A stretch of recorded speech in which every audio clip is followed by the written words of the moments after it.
महाद्वीपों में पत्थरों पर उकेरा गया यह छोटा रहस्यमय प्रतीक पुरातत्वविदों और इतिहासकारों को अचंभित करता है। ऐसे ही थैले प्राचीन सुमेर में उन व्यक्तियों के हाथों में पाए जाते हैं जिन्हें सभ्यता का वाहक माना जाता था। तुर्की के गोबेकली टेपे से लेकर असीरियाई महलों, मेसो अमेरिकी मंदिरों और माओरी किंवदंतियों तक के प्राचीन स्थलों में यह बार बार दिखाई देता है। हैंडबैग जैसी यह नक्काशी दुनिया भर की प्राचीन कलाकृतियों में पाई जाती है। एक साधारण आकृति, घुमावदार हैंडल वाला एक चौकोर थैला, समय और दूरी से अलग हुई संस्कृतियों में उकेरा, चित्रित और बुना गया है। इसकी वैश्विक उपस्थिति का कारण क्या है? क्या यह एक आम वस्तु है या कुछ गहरा अर्थ रखती है? विद्वान कई सिद्धांत प्रस्तुत करते हैं, अनुष्ठानिक पात्रों से लेकर ब्रह्मांडीय प्रतीकों तक। आज हम इस प्राचीन हैंडबैग की कहानी का अन्वेषण करेंगे, जो इतिहास और भूगोल में फैले रहस्यों को उजागर करती है। गोबेकली टेपे में हैंडबैग आकृति, 13,000 साल पुराना रहस्य। गोबेकली टेपे सबसे पुराने ज्ञात मानव निर्मित मंदिर परिसरों में से एक है, जो 13,000 वर्षों से भी अधिक पुराना है। दक्षिण पूर्वी तुर्की में स्थित इस प्राचीन स्थल में विशाल टी आकार के स्तंभ हैं, जिन पर जानवरों, सांपों और विचित्र मानव जैसी आकृतियों की नक्काशी की गई है। इन जटिल अलंकरणों के बीच एक विचित्र विवरण है जिस पर आसानी से ध्यान नहीं जाता। कई स्तंभों पर अगल बगल उकेरे गए छोटे छोटे हैंडबैग के आकार के प्रतीकों के समूह। ये आकृतियां सरल हैं, एक चौकोर आधार जिसके ऊपर एक घुमावदार हैंडल लगा है, लेकिन इनकी उपस्थिति अत्यंत प्रभावशाली है।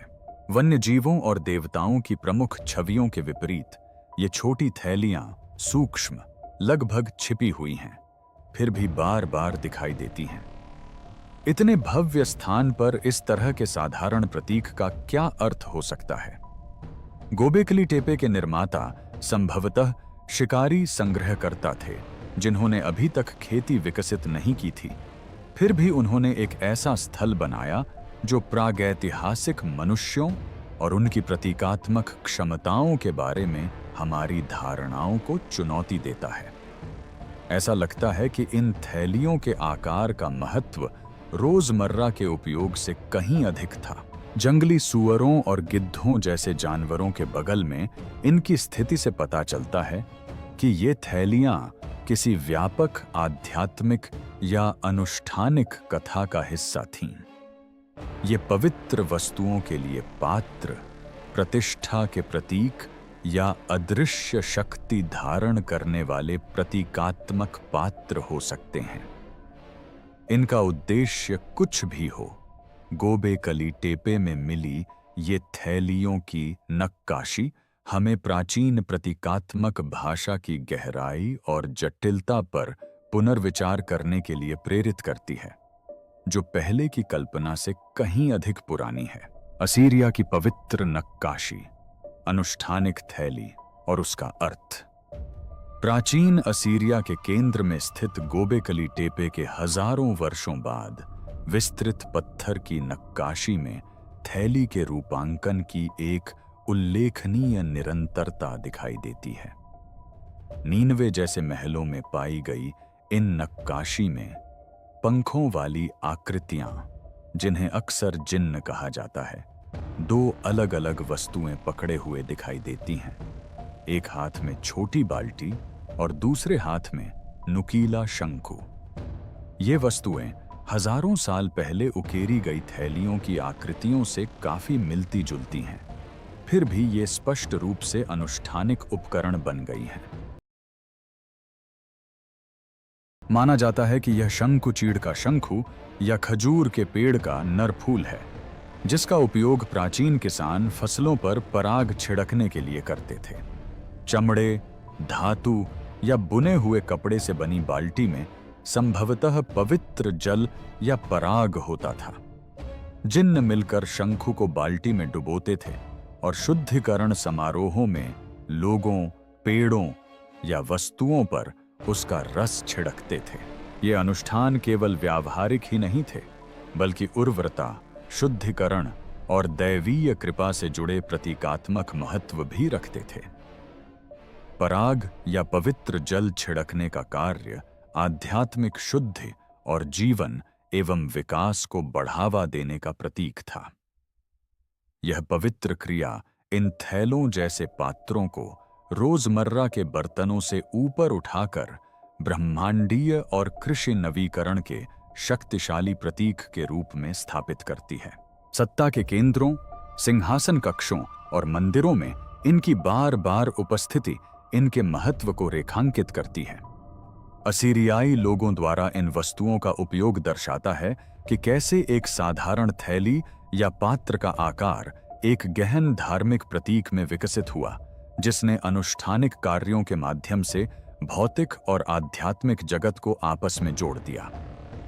मेसो अमेरिका में हैंडबैग एक साझा प्रतीक है या महज एक संयोग। प्राचीन निकट पूर्व से बहुत दूर दक्षिणी मेक्सिको के उष्ण कटिबंधीय जंगलों में ओलमेक और बाद में माया जैसी प्रारंभिक सभ्यताओं ने प्रभावशाली पत्थर की नक्काशी और विशाल वास्तुकला के अवशेषों के अवशेष छोड़े। उनकी कलाकृतियों में मानव आकृतियां थैली नुमा वस्तुएं पकड़े हुए दिखाई देती हैं, जो असीरिया और गोबेकली टेपे में पाए जाने वाले हैंडबैग के आकार से काफी मिलती जुलती हैं। ये चित्र लगभग 1200 से 400 ईसा पूर्व के हैं और इनमें आकृतियां एक हाथ में एक छोटा सा चौकोर थैला लटकाए हुए आगे बढ़ती हुई दिखाई देती हैं। यह समानता उल्लेखनीय है, खासकर यह देखते हुए कि इन दूरस्थ सभ्यताओं के बीच किसी भी प्रकार का ज्ञात संपर्क या सांस्कृतिक आदान प्रदान नहीं हुआ था। मेसोअमेरिका में पाए जाने वाले हैंडबैग के आकार व्यावहारिक वस्तुएं या प्रतिष्ठा के प्रतीक रहे होंगे, लेकिन इनकी मौजूदगी कई दिलचस्प सवाल खड़े करती है। क्या ये दो असंबंधित सभ्यताएं स्वतंत्र रूप से एक ही प्रतीक तक पहुंची होंगी, या इस आकार में कोई गहरा, शायद सार्वभौमिक अर्थ छिपा है? ओलमेक और माया संस्कृतियों ने अक्सर अपनी कला में आध्यात्मिक महत्व को समाहित किया, वस्तुओं को मिथकों और शक्ति से जोड़ा। हैंडबैग किसी अनुष्ठानिक वस्तु, पवित्र पात्र या अधिकार के प्रतीक का प्रतिनिधित्व कर सकता था। एक ही आकार की इस व्यापक उपस्थिति से संकेत मिलता है कि हैंडबैग शायद एक साधारण रोजमर्रा की वस्तु से कहीं अधिक था। संभवतः इसका गहरा प्रतीकात्मक महत्व था, जो भूगोल और समय से परे था। चाहे यह संयोग हो या प्राचीन ज्ञान के किसी लुप्त सूत्र से जुड़ा हो, हैंडबैग की निरंतरता इतिहासकारों को अचंभित करती है और इस रहस्यमय प्रतीक के आसपास के रहस्य को और गहरा करती है। माओरी किंवदंतियां और 3 टोकरियां, पत्थर से परे प्रतीकात्मकता। न्यूजीलैंड के दूरस्थ द्वीपों की यात्रा करते हुए हम माओरी लोगों की समृद्ध मौखिक परंपराओं से रूबरू होते हैं। उनकी किंवदंतियां एक ऐसे नायक की कहानी कहती हैं जो देवताओं के लोक में जाता है और पवित्र ज्ञान से भरी 3 टोकरियां लेकर लौटता है। इन टोकरियों में फसलें बोने, नक्षत्रों को पढ़ने और नौकाएं बनाने के निर्देश हैं। ये कौशल जीवन रक्षा और समृद्धि के लिए आवश्यक हैं। आश्चर्यजनक रूप से लकड़ी पर उकेरी गई या सन से बुनी गई इन टोकरियों की आकृतियां हजारों मील दूर गोबेकली टेपे में पत्थर पर उकेरी गई थैली नुमा आकृतियों से काफी मिलती जुलती हैं। अन्य संस्कृतियों की स्थिर पत्थर की नक्काशी के विपरीत माओरी टोकरियां पीढ़ियों से चली आ रही कहानियों में जीवंत हैं, जो दिव्य ज्ञान और व्यावहारिक जानकारी के हस्तांतरण का प्रतीक हैं। इन भिन्न भिन्न संस्कृतियों में आकृतियों की समानता से पता चलता है कि थैलीनुमा आकृति ज्ञान, बुद्धि और सांसारिक एवं दिव्य के बीच संबंध का एक सार्वभौमिक प्रतीक हो सकती है। टोकरियां केवल भौतिक वस्तुओं के लिए ही नहीं, बल्कि अमूर्त उपहारों, विचारों, शिक्षाओं और सांस्कृतिक विरासत के लिए भी पात्र का काम करती हैं। पवित्र ज्ञान को धारण करने वाले इस पात्र का प्रतीक जीवन के सबसे मूल्यवान खजानों को सहेजने और साझा करने की गहरी मानवीय प्रवृत्ति को दर्शाता है। इस प्रकार माओरी परंपरा हैंडबैग के प्रतीक के बारे में हमारी समझ को व्यापक बनाती है। यह दर्शाती है कि यह अपने सरल भौतिक रूप से कहीं अधिक गहरे अर्थों को धारण कर सकता है। मिस्र के चित्रलिपि, थैली, वेदी या तंबू। प्राचीन मिस्र में, जहां लेखन स्वयं एक कला थी, चित्रलिपि छोटे, बारीक चित्रों के माध्यम से अर्थ व्यक्त करती थीं। इन प्रतीकों में से एक ऐसा है जो देखने में घुमावदार हैंडल वाले छोटे हैंडबैग जैसा लगता है। अक्सर थैली या वेदी पर चढ़ाई जाने वाली वस्तु के रूप में अनुवादित यह चित्रलिपि अक्सर फिरौन के नामों के बगल में या मंदिर की दीवारों पर बने कारतूस के भीतर दिखाई देती है। कभी कभी यह किसी पुजारी की कमरबंद से लटका हुआ पाया जाता है, जिससे यह संकेत मिलता है कि इसमें धूप या अनुष्ठान के उपकरण जैसी पवित्र वस्तुएं रखी जाती होंगी। हालांकि कुछ विद्वानों का तर्क है कि यह प्रतीक केवल एक थैली से कहीं अधिक अर्थ रखता है। उनका मानना है कि यह एक लघु तंबू या चल मंदिर का प्रतीक हो सकता है। चित्रलिपि का घुमावदार ऊपरी भाग तंबू के खंभों जैसा दिखता है, जबकि सपाट आधार तंबू पर लिपटे कपड़े या खाल को दर्शाता है। यह व्याख्या थैली के आकार को उत्तरी अमेरिका के टिप्पिस या मध्य एशिया के यर्ट्स जैसे खानाबदोश आवासों से जोड़ती है, जिससे एक पवित्र आश्रय उंगली के आकार के प्रतीक में सिमट जाता है।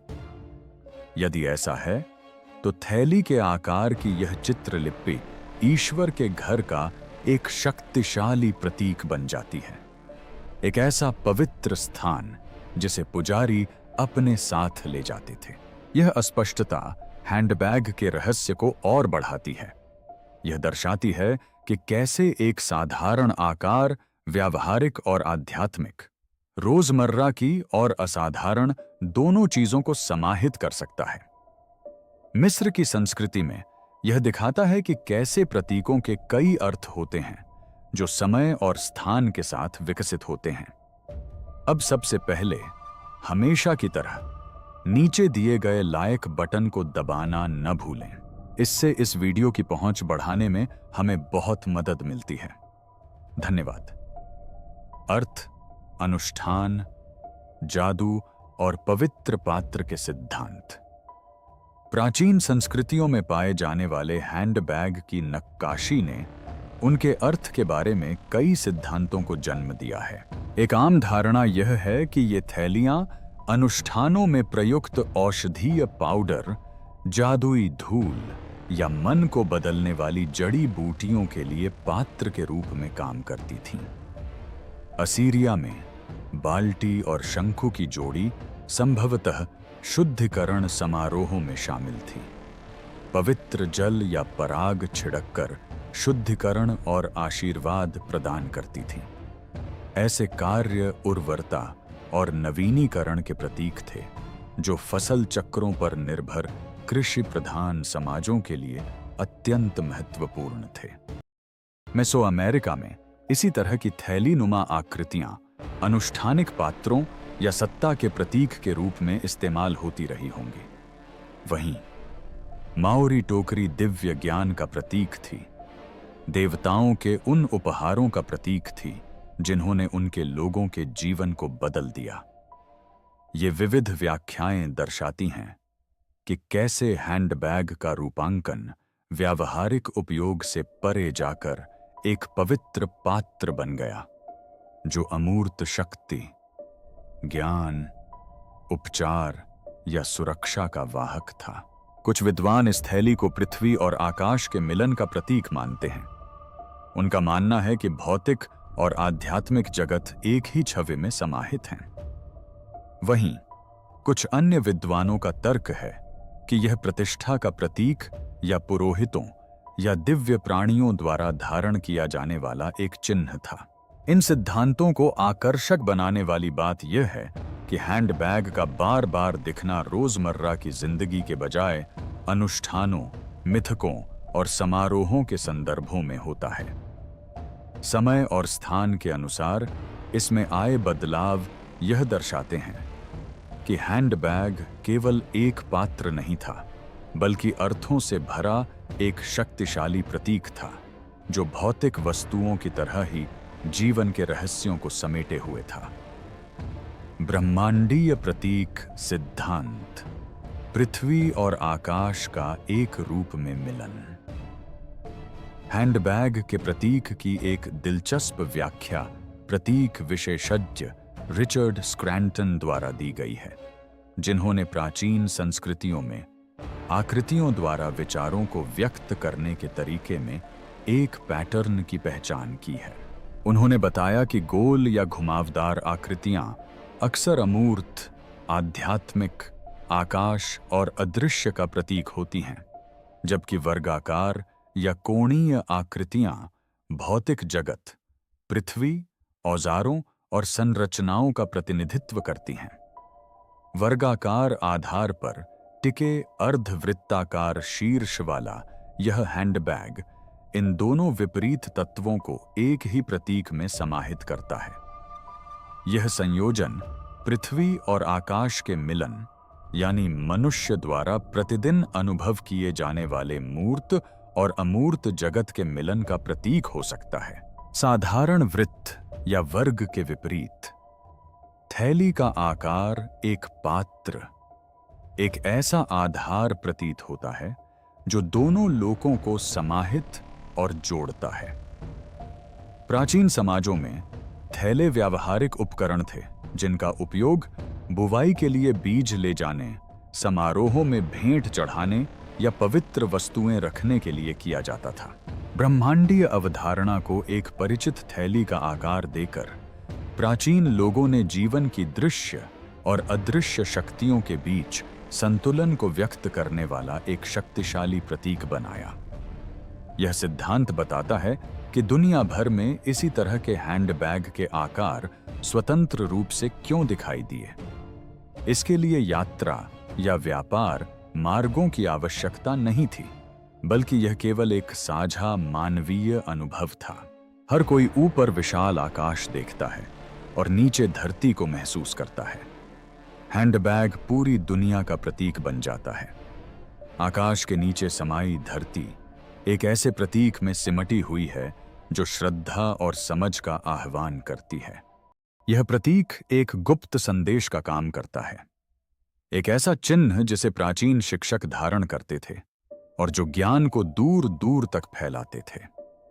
चाहे आप हैनकॉक के विचारों को माने या न माने, उनकी व्याख्या हमें इन नक्काशी का गहराई से अध्ययन करने के लिए प्रेरित करती है, जिससे हम पाठ्य पुस्तकों में वर्णित इतिहास से कहीं अधिक समृद्ध और जटिल इतिहास की कल्पना कर सकते हैं। मेसोपोटामिया की कला में थैली जैसी आकृति अक्सर दो अनुष्ठानिक उपकरणों, एक बाल्टी और एक शंखु का प्रतिनिधित्व करती है, जिन्हें पंखों वाले जिन्न धारण करते हैं। संभवतः चीड़ का शंखु या खजूर का फूल। इस शंखु को पवित्र जल या पराग से भरी बाल्टी में डुबोया जाता था। समारोहों के दौरान जिन्न लोगों, वस्तुओं या पेड़ों को शुद्ध करने के लिए इस मिश्रण का छिड़काव करता था, जो शुद्धिकरण और उर्वरता का प्रतीक था। ये अनुष्ठान मनुष्यों को ईश्वर से जोड़ते थे और समाज के अस्तित्व के लिए आवश्यक नवीनीकरण सुनिश्चित करते थे। बाल्टी और शंखु साधारण पात्रों से कहीं अधिक पवित्र उपकरण थे।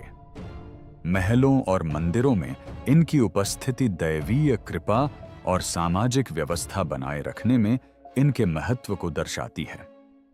इस अनुष्ठानिक संदर्भ को समझने से हमें हैंडबैग के प्रतीक की गहराई से समझ आती है, जो रोजमर्रा की जिंदगी और आध्यात्मिकता को जोड़ने वाला एक बहुआयामी प्रतीक है। ये प्राचीन हैंडबैग नक्काशी महज चित्र मात्र नहीं है। ये आध्यात्मिक, सांस्कृतिक और संभवतः लुप्त हो चुके तकनीकी जगत के द्वार खोलते हैं। चाहे ये अनुष्ठानिक उपकरण हों, ब्रह्मांडीय प्रतीक हों या भूले हुए ज्ञान के संकेत हों, ये हमारी समझ को चुनौती देते हैं। हर थैली हमें सतही चीजों से परे देखने और समय व स्थान के बीच संबंधों को खोजने के लिए प्रेरित करती है। अगली बार जब आप पत्थर पर खुदा हुआ यह प्रतीक देखें, तो याद रखें कि इसमें अतीत के रहस्य छिपे हो सकते हैं। आपको क्या लगता है कि ये प्राचीन थैलियां क्या दर्शाती हैं?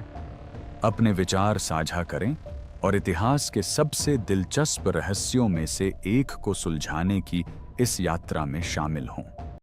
समय यात्रा और प्राचीन प्रौद्योगिकी। कुछ सबसे विचित्र विचार। प्राचीन हैंडबैग की नक्काशी से संबंधित कुछ सबसे विवादास्पद सिद्धांत समय यात्रा और लुप्त उन्नत प्रौद्योगिकी से जुड़े हैं। ये हैंडबैग अक्सर आधुनिक पर्स और टोट बैग जैसे दिखते हैं, जो हजारों साल पहले अस्तित्व में नहीं थे। इन प्रतीकों के साथ साथ कुछ प्राचीन नक्काशी में ऐसी आकृतियां दिखाई देती हैं जिनमें लोग सेलफोन जैसी वस्तुएं पकड़े हुए हैं, हेलमेट पहने हुए हैं या लैपटॉप या स्पेस सूट जैसे उपकरण चला रहे हैं। ये रहस्यमयी चित्र इस अटकल को हवा देते हैं कि प्राचीन लोगों का सामना भविष्य से आए आगंतुकों या इतिहास में लुप्त हो चुकी उन्नत सभ्यताओं से हुआ होगा। क्या ये थैले वास्तव में औजार, यंत्र या ज्ञान और शक्ति के भंडार थे जो हमारी समझ से परे हैं? शायद इनमें ऊर्जा कोशिकाएं, अनुष्ठानिक बैटरियां या ऐसी कोई अन्य तकनीक थी जो अब लुप्त हो चुकी है। कुछ शोधकर्ता मेसोपोटामिया की कला में बिजली के कुंडलियों या बिजली के पेड़ों के चित्रण की ओर इशारा करते हैं, जो रहस्यमय थैलों में मौजूद उपकरणों द्वारा संचालित एक भूले हुए ऊर्जा नेटवर्क का संकेत देते हैं। मुख्यधारा के विद्वान भले ही इन विचारों को हाशिए का मानकर खारिज कर दें, लेकिन विभिन्न संस्कृतियों में बार बार दिखाई देने वाला हैंडबैग का प्रतीक हमें मानव इतिहास के बारे में अपने ज्ञान पर पुनर्विचार करने के लिए प्रेरित करता है। ये प्रतीक किसी गहरी, रहस्यमयी कहानी की ओर इशारा कर सकते हैं। एक ऐसी कहानी जहां समय धुंधला हो जाता है, तकनीक लुप्त हो जाती है और प्राचीन कला में छिपे रहस्य उजागर होने की प्रतीक्षा कर रहे हैं। चाहे ये तथ्य हों या कल्पना, ये सिद्धांत हैंडबैग के रहस्य में रोमांचक परतें जोड़ते हैं और हमें पारंपरिक सीमाओं से परे जाकर खोज करने के लिए प्रेरित करते हैं। प्रसिद्ध लेखक और अन्वेषक ग्राहम हैनकॉक इतिहास के पारंपरिक दृष्टिकोण को चुनौती देते हुए यह प्रस्ताव रखते हैं कि आज हम जिन सभ्यताओं का अध्ययन करते हैं, उनसे बहुत पहले एक उन्नत सभ्यता अस्तित्व में थी। उनका सुझाव है कि हैंडबैग का प्रतीक इस लुप्त संस्कृति के ज्ञान वाहकों की उपस्थिति को दर्शाता है, जिन्हें अक्सर 7 ऋषि कहा जाता है। प्राचीन मेसोपोटामियाई मिथकों के अनुसार ये ऋषि एक वैश्विक आपदा के बाद आए थे, जब मनुष्य जंगली और असभ्य अवस्था में रहते थे। उन्होंने आदिवासियों को लेखन, विधि, कृषि और शिल्पकला जैसे आवश्यक कौशल सिखाए, जिससे सभ्यता की नींव पड़ी। हैनकॉक बताते हैं कि कई प्राचीन मिट्टी की पट्टियों और नक्काशी में इन बुद्धिमान व्यक्तियों को एक ही तरह का छोटा थैली नुमा थैला पकड़े हुए दर्शाया गया है। उनके सिद्धांत के अनुसार यह थैली उनके द्वारा ले जाए गए गुप्त ज्ञान और औजारों का प्रतीक है, जो आपदा के बाद समाज के पुनर्निर्माण में सहायक थे। ध्यान रखें, यह विचार नूह के जहाज की कहानी जैसी विश्वव्यापी बाढ़ की कहानियों से जुड़ा है, जो यह सुझाव देता है कि जीवित बचे लोगों ने विनाशकारी घटनाओं के दौरान महत्वपूर्ण ज्ञान को संरक्षित रखा। यदि हैनकॉक का सिद्धांत सही है, तो हैंडबैग का प्रतीक कला से कहीं अधिक बन जाता है। यह उन लोगों की एक पहचान है जिन्होंने महाद्वीपों में मानव प्रगति को गति प्रदान की।